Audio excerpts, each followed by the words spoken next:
আন্দামান সাগরে ট্রলার ডুবির ঘটনায় অন্তত 250 জন নারী, পুরুষ ও শিশু নিখোঁজ হয়েছেন, যাদের মধ্যে রোহিঙ্গা শরণার্থী ও বাংলাদেশি নাগরিকরা রয়েছেন বলে জানা গেছে। অতিরিক্ত যাত্রী বোঝাই ট্রলারটি টেকনাফ থেকে মালয়েশিয়ার উদ্দেশ্যে রওনা হয়েছিল। পথিমধ্যে উত্তাল সমুদ্র ঝড়ের কবলে পড়ে এটি ডুবে যায়। এই মর্মান্তিক দুর্ঘটনায় গভীর শোক প্রকাশ করেছে জাতিসংঘের শরণার্থী সংস্থা ও আন্তর্জাতিক অভিবাসন সংস্থা। নিখোঁজদের উদ্ধারে কাজ চলছে, তবে সময় অতিবাহিত হওয়ায় বাড়ছে লাশের মিছিলের সংখ্যা।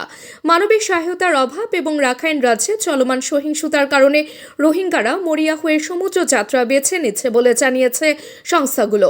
পাচারকারীদের প্রলোভন, উন্নত জীবনের আশায় মানুষ এ চরম ঝুঁকি নিচ্ছে। বাংলাদেশ যখন নতুন বছরকে বরণ করছে, তখন এই বিপর্যয় মিয়ানমারে বাস্তুচ্যুতির মূল কারণগুলোর সমাধানের তাগিদ দিচ্ছে। আন্তর্জাতিক সম্প্রদায়কে অর্থায়ন অব্যাহত রাখার পাশাপাশি রোহিঙ্গাদের নিরাপদ ও মর্যাদাপূর্ণ প্রত্যাবাসনে সক্রিয় হওয়ার আহ্বান জানানো হয়েছে। এই সংকট মোকাবেলায় সম্মিলিত উদ্যোগ না নিলে ভবিষ্যতে এমন ট্র্যাজেডি আরও বাড়ার আশঙ্কা করা হচ্ছে।